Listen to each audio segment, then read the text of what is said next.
Is the NFL hiding doping scandals? Could it be that the league, which is often seen as the epitome of sportsmanship and fair play, is actually concealing a dark underbelly? It sounds like the plot of a bad sports movie, right? A tale too far-fetched to be true. But sometimes reality is stranger than fiction. The NFL prides itself on its image, on being a bastion of American values, of grit and determination. It's a league that represents the American dream, where hard work and perseverance are supposed to lead to success. But what if, just maybe, that image is a carefully constructed facade? What if the reality behind the scenes is far more complex and murky than the polished exterior we see on TV? What if behind the glitz, the glamour, the bone-crunching tackles, there lurks a darker secret? A secret that could shake the very foundations of the sport. We're talking about performance-enhancing drugs, folks. Substances that can give athletes an edge, but at what cost? These drugs can enhance performance, but they also come with serious health risks and ethical dilemmas. The kind that can turn a mediocre player into a superstar, a journeyman athlete into a Hall of Famer. These substances can make the difference between a career of obscurity and one of fame and fortune. And the NFL, with its billions of dollars in revenue, has every incentive to keep those secrets buried deep. The stakes are incredibly high, and the pressure to maintain the league's pristine image is immense. Over the next few minutes, we're going to delve into the murky world of doping in the NFL. We'll explore the hidden corners of this issue, shedding light on the practices that the league would prefer to keep in the shadows. We'll examine the whispers, the allegations, and the inconvenient truths that the league would rather you didn't know. From the locker rooms to the boardrooms, we'll uncover the stories that have been swept under the rug. Buckle up, folks. It's going to be a bumpy ride. The journey ahead is filled with twists and turns, and the revelations might just change the way you see the NFL forever. Doping in sports isn't exactly a new phenomenon. It's a practice that dates back thousands of years to the very origins of competitive athletics. We're talking ancient Olympics, folks, where athletes were chugging down potions and rubbing questionable substances on themselves for an edge. These early competitors believed that certain herbs and potions could enhance their performance, giving them the strength of the gods. Fast forward a couple of millennia, and not much has changed. From cycling to baseball, the quest for a competitive advantage has remained a constant. Athletes have always sought ways to push the boundaries of human performance, sometimes resorting to chemical aids. Track and field to weightlifting, every sport has its stories of athletes seeking that extra edge.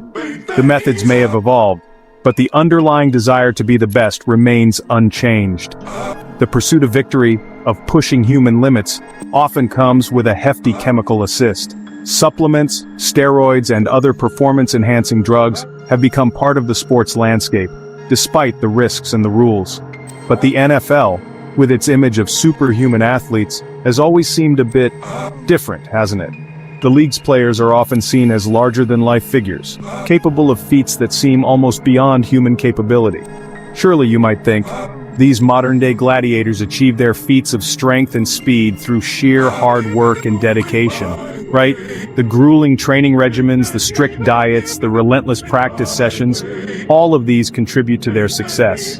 Well, as we're about to find out, the history of doping in the NFL is more complicated than a Brett Favre retirement announcement. It's a tale filled with twists and turns, with moments of triumph and scandal. It's a story of whispers and allegations, of players pushing their bodies to the limit, and of a league grappling with a problem it can't seem to outrun. The NFL's battle with doping is a reflection of the broader struggle in sports, the tension between the desire to win and the need to play fair. Now, the NFL would have you believe that doping is a rarity, the work of a few bad apples, but let's talk about some of those bad apples, shall we? Remember the New England Patriots Spygate scandal? Turns out illegally videotaping opponents' signals might have been the tip of the iceberg. Rumors of performance-enhancing drug use have swirled around the team for years. And who could forget the allegations against the Houston Texans, where players were allegedly given painkillers like candy? These are just a couple of examples, folks, a mere glimpse into the underbelly of a league that likes to keep its secrets buried. So, how does the NFL police this whole doping thing, you ask? Well, they have a drug testing policy in place. Sounds reassuring, right? Except when you actually look at the details, it starts to resemble Swiss cheese.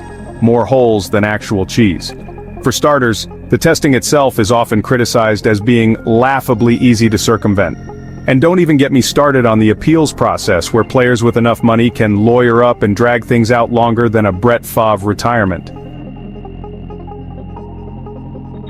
Chapter 4. Whispers from the Locker Room. Now you might be thinking, John, this is all speculation. Where's the proof?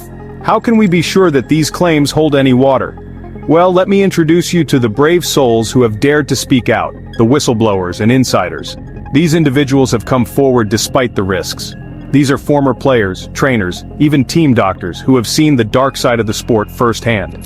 They have risked their careers, their reputations, and sometimes even their personal safety to shed light on the NFL's dirty little secret. They have shared their stories in hopes of bringing about change.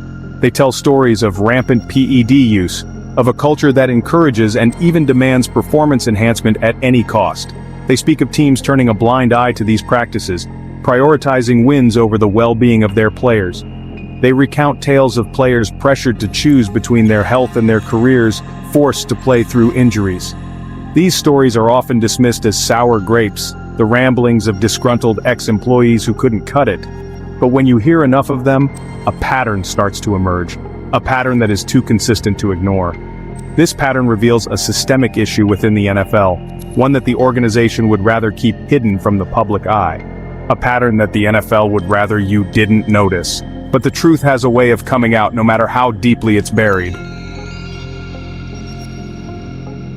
Chapter 5. The need for speed and size and strength. Let's be real, folks. The NFL is a business. A multi-billion-dollar business built on speed, power, and superhuman feats of athleticism. And in a league where careers are short and the pressure to perform is immense. It's no surprise that some players turn to performance-enhancing drugs for an edge. We're talking about drugs that can help you recover faster from injuries, bulk up, and gain a competitive advantage. And when the difference between winning and losing can come down to a fraction of a second or a single yard, the temptation to level the playing field, or should I say enhance it, can be overwhelming. Chapter 6. The price of cheating, or getting caught at least. Now, the NFL is quick to point out the consequences for players caught using PEDs. Suspensions, fines, the whole 9 yards. But are these punishments really a deterrent, or just a slap on the wrist for multi-millionaire athletes? And what about the long-term health consequences for these players who are essentially ticking time bombs? The NFL might like to pretend it's doing enough, but the reality is far more complicated. Now, I'm not in the business of accusing anyone without evidence, but let's just say there have been some high-profile players whose names have been linked to PED use. Super Bowl champions, MVPs, future Hall of Famers. These aren't just fringe players, folks. And while these allegations are just that, allegations, they raise serious questions about the pervasiveness of doping in the NFL. Chapter 8. The Shield tarnishes. The NFL likes to present itself as America's game, a symbol of patriotism and fair play.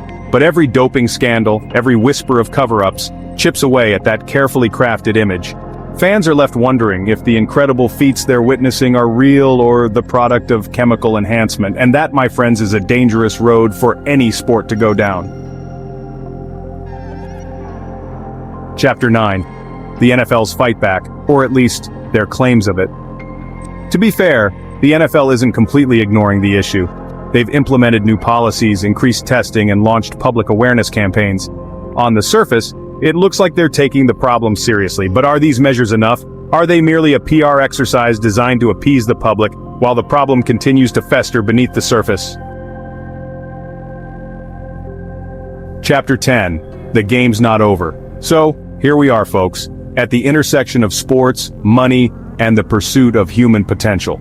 The NFL, with its gladiatorial athletes and its carefully constructed image, is grappling with a problem that threatens to undermine its very core.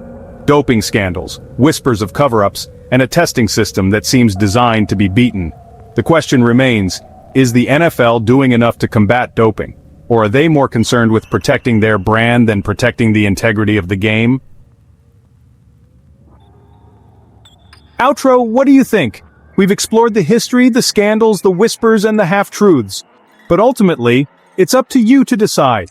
Do you believe the NFL is doing enough to combat doping?